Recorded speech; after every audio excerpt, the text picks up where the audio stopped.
जैसा चाहोगे वैसा ही होगा। भगवान गौतम बुद्ध की प्रेरणादायक कहानी। बहुत समय पहले की बात है। एक गांव में एक युवक रहता था। वह हर समय दुखी, परेशान और नकारात्मक रहता था। उसे लगता था कि उसकी जिंदगी में सिर्फ दुख ही लिखा है। वह बार बार कहता, मेरे साथ तो हमेशा बुरा ही होता है, मेरी किस्मत ही खराब है। उस गांव के पास ही भगवान गौतम बुद्ध ठहरा करते थे। एक दिन वह युवक बुद्ध के पास पहुंचा और बोला, भगवान, मेरी जिंदगी बहुत कष्टों से भरी है। मैंने बहुत प्रयत्न किए पर कभी सुख नहीं मिला। बुद्ध मुस्कुराए और बोले, जो तुम चाहते हो वही तुम्हें मिलता है। युवक ने आश्चर्य से पूछा, तो फिर मुझे दुख क्यों मिलता है? मैंने तो सुख चाहा है। बुद्ध ने उसे गांव के बाजार से एक मुट्ठी नमक लाने को कहा। युवक नमक लेकर आया। बुद्ध ने एक कटोरे में पानी भरवाया और उसमें नमक डालने को कहा। फिर बोले, अब इसे पीकर देखो।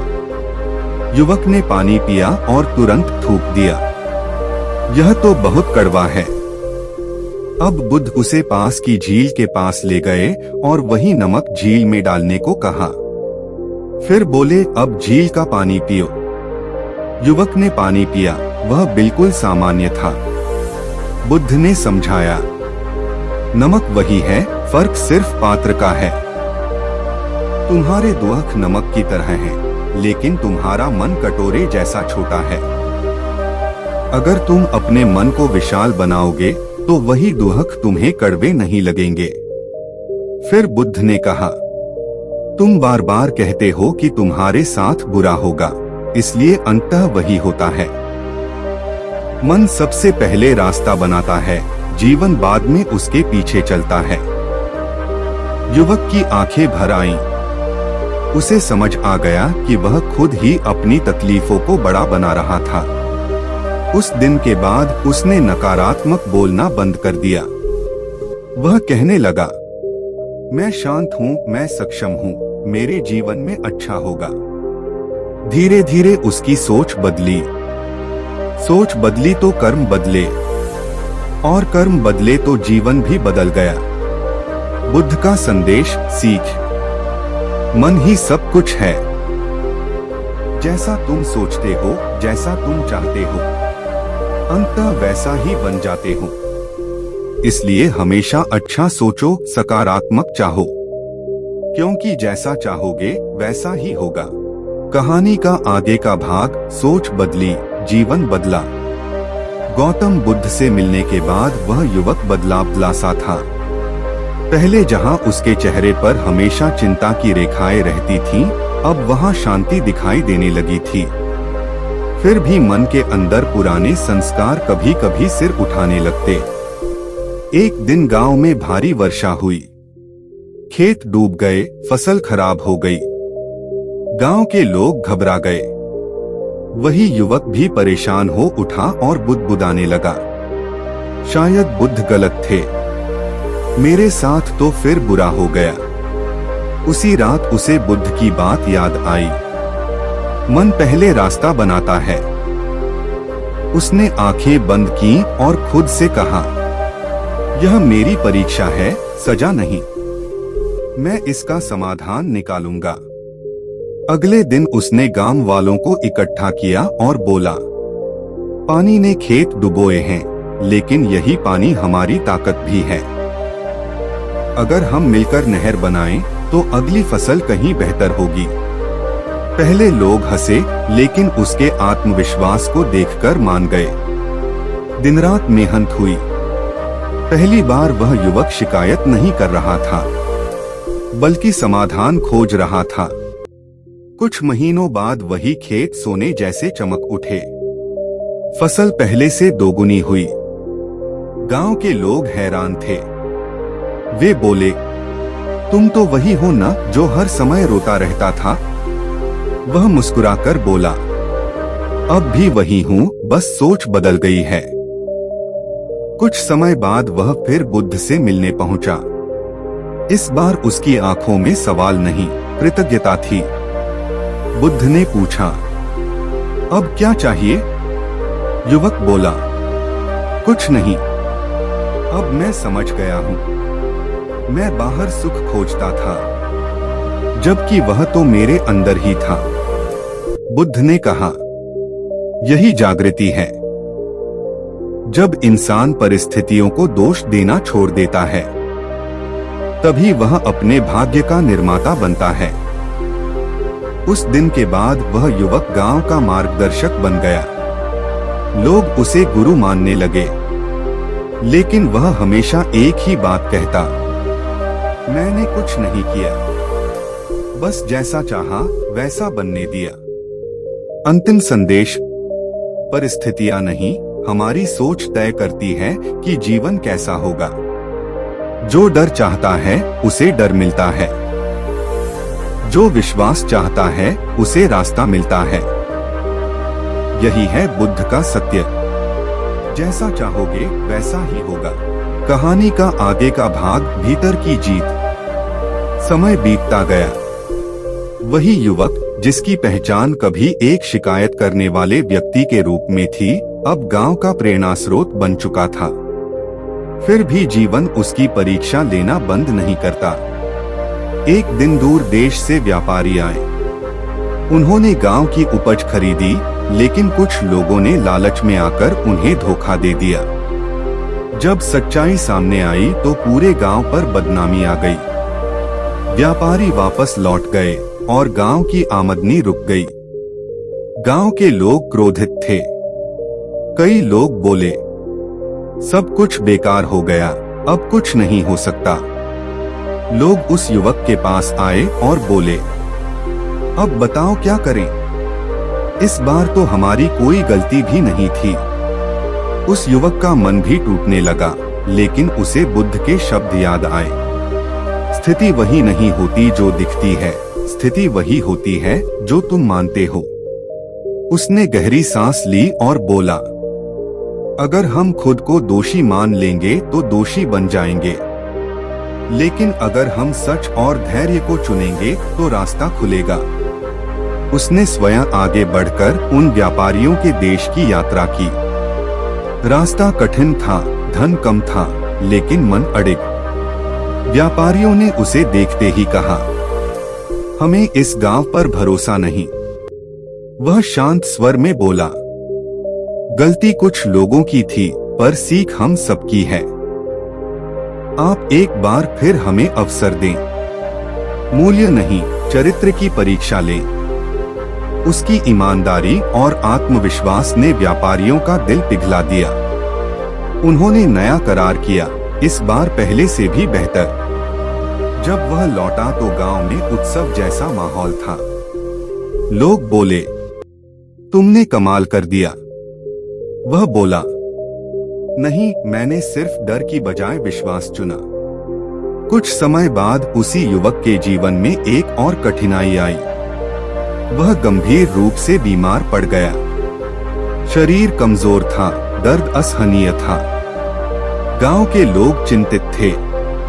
अब क्या होगा? यह संकट तो सबसे बड़ा है। वह स्वयं शांत था। उसने आंखें बंद कर बुद्ध का ध्यान किया और कहा, शरीर बीमार है, मन नहीं। धीरे धीरे उसका शरीर ठीक होने लगा। वैद्य भी आश्चर्यचकित थे। स्वस्थ होने पर वह अंतिम बार बुद्ध से मिलने गया। बुद्ध ने कहा, अब तुम्हें मेरी जरूरत नहीं। उसने सिर झुकाकर कहा, क्योंकि अब बुद्ध मेरे अंदर हैं। बुद्ध मुस्कुराए। अंतिम और गहरी सीख, बाहरी युद्ध जीतना आसान है, सबसे कठिन जीत स्वयं पर विजय। जो मन को जीत लेता है वही जीवन को जीत लेता है। यही है अंतिम सत्य। जैसा भीतर चाहोगे वैसा ही बाहर होगा। अगर आप चाहें तो अगला भाग में और भी गहरी आध्यात्मिक यात्रा, कन्या परिवार राजा से जुड़ा प्रसंग। या पूरी कहानी को एक संपूर्ण पुस्तक शैली में भी लिख सकता हूँ। कहानी का आगे का भाग अहंकार की अंतिम परीक्षा।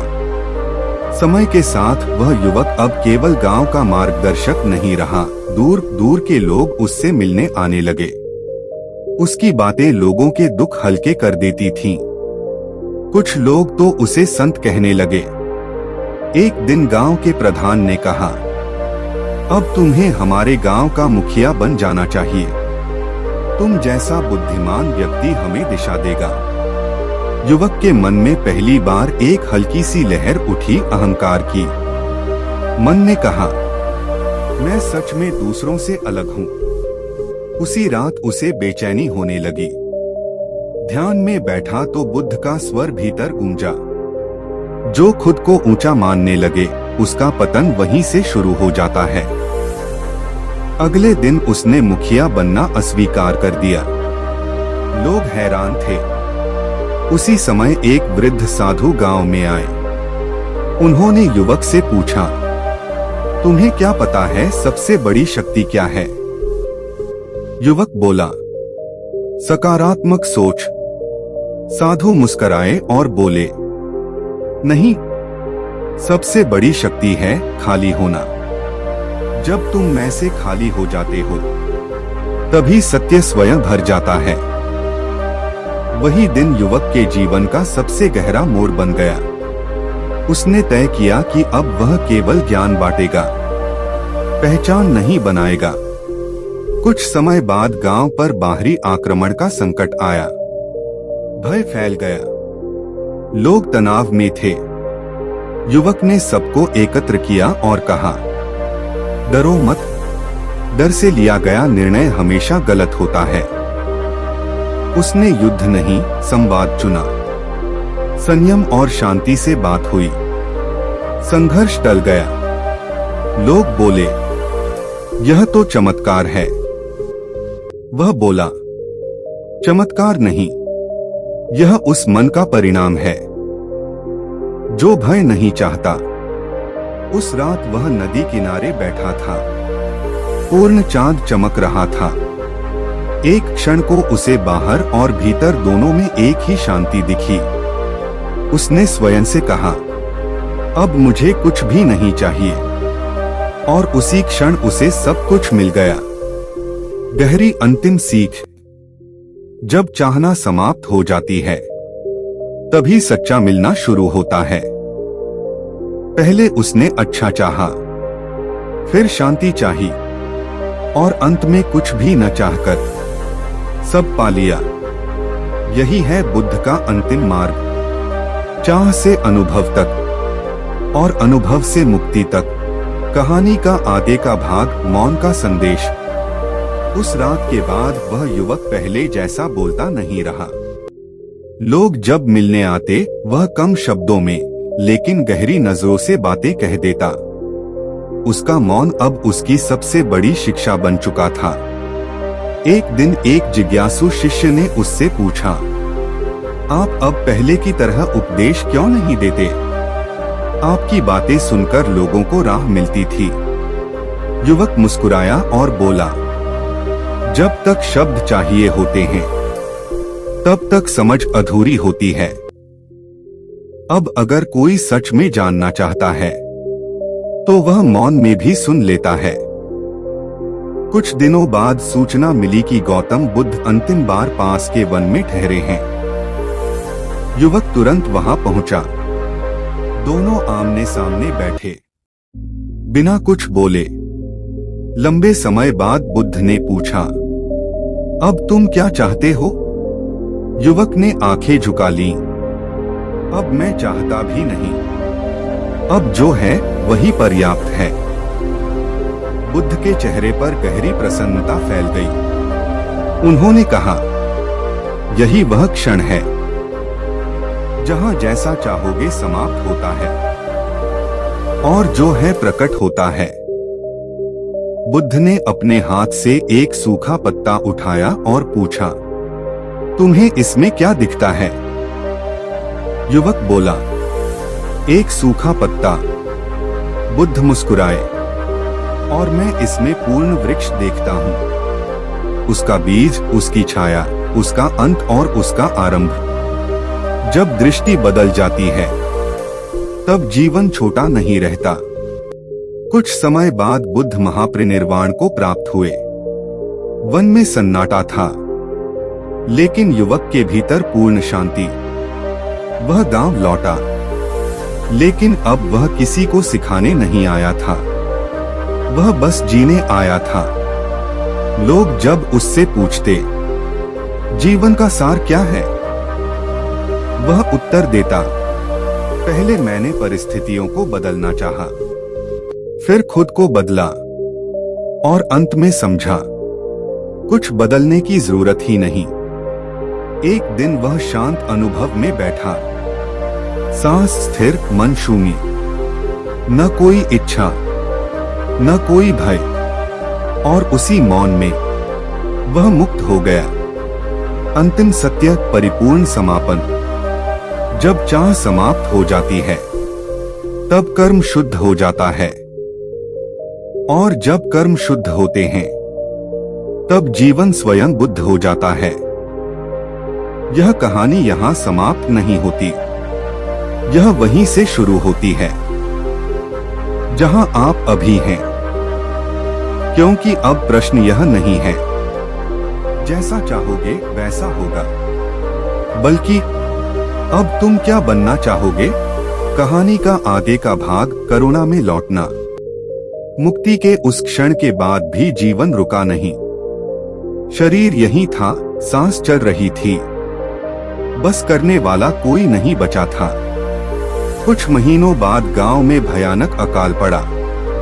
भूख, बीमारी और भय चारों ओर फैल गया। लोगों ने कहा, अब तो तुम मुक्त हो चुके हो, इन दुखों से तुम्हारा क्या संबंध।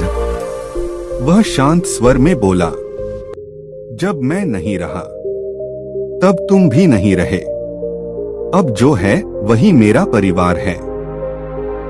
वह गांव गांव घूमने लगा, कभी रोगियों के पास बैठता, कभी भूखे बच्चों को अपने हाथों से भोजन कराता। वह प्रवचन नहीं देता था, बस उपस्थित रहता था। एक दिन एक स्त्री रोती हुई उसके पास आई। उसका बेटा मर चुका था। वह चिल्लाकर बोली, अगर तुम इतने ज्ञानी हो तो मेरे बेटे को वापस क्यों नहीं लाए। वह स्त्री के पास बैठ गया। न कोई उपदेश, न कोई तर्क। काफी देर बाद बोला, जिसे जाना था वह चला गया, लेकिन तुम्हारा प्रेम अब भी जीवित है। क्या तुम चाहती हो कि वह प्रेम भी मर जाए। स्त्री फूट फूट कर रोई। पहली बार उसका बोझ हल्का हुआ। लोगों ने पूछा, आप दुख दूर क्यों नहीं कर देते।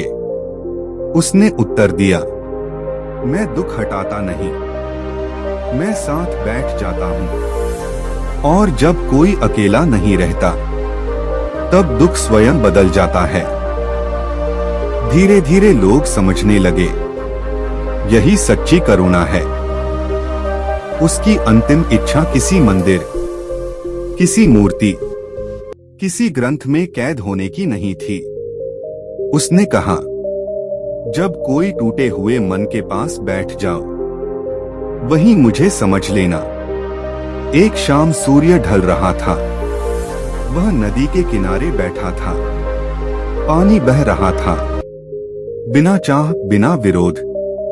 उसने आंखें बंद की और मन ही मन कहा, अब कुछ शेष नहीं। सांस ठहरी, शरीर शांत हो गया। लेकिन गांव में एक नई बात जन्म ले चुकी थी, दया और जागरूकता। अंत से भी आगे की सीख। ज्ञान तुम्हें मुक्त करता है, ध्यान तुम्हें शुद्ध करता है, लेकिन करुणा तुम्हें संसार से जोड़ती है। जो सच में बुद्ध के मार्ग पर चलता है वह जंगल में नहीं भागता, वह जीवन के बीच जाकर शांति बोता है। क्योंकि अंतिम सत्य यह है, जैसा चाहोगे वैसा होगा। और जब चाहना भी छूट जाए तब तुम स्वयं संसार के लिए वरदान बन जाते हो। कहानी का आगे का भाग। दीपक जो जलता रहा। उसके शरीर के शांत हो जाने के बाद गांव में अजीब सी खामोशी थी। लोग बोले, वह चला गया, अब हमें राह कौन दिखाएगा। लेकिन कुछ दिन बीते ही लोगों ने महसूस किया, वह कहीं गया ही नहीं था। जिस घर में भूखे को भोजन मिलता, जहां कोई दुखी मन सुकून पाता, जहां कोई बिना डर के रो पाता, लोग कहते, वह यही है। एक दिन गांव के बच्चे आपस में झगड़ रहे थे। एक बूढ़ी महिला ने उन्हें बैठाया और कहा, जिसने हमें सिखाया था न, डर के बदले समझ चुनो। बच्चे चुप हो गए। पहली बार उन्होंने झगड़े से ज्यादा शांति को महत्व दिया। धीरे धीरे गांव बदलने लगा।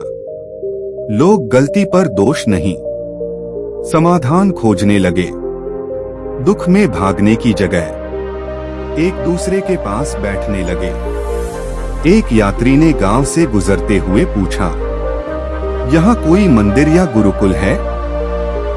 गांव वालों ने कहा, न कोई मंदिर, न कोई मूर्ति, हम बस वही जीते हैं जो उसने जिया। यात्री ने आश्चर्य से पूछा, तो उसका नाम क्या था? एक बच्चे ने मुस्कुराकर कहा, नाम की क्या जरूरत, वह तो हमें देखना, सुनना और दयालु रहना सिखा गया। उस रात गांव के हर घर में दिया जलाया गया। किसी उत्सव के लिए नहीं, किसी परंपरा के लिए नहीं, बस स्मरण के लिए।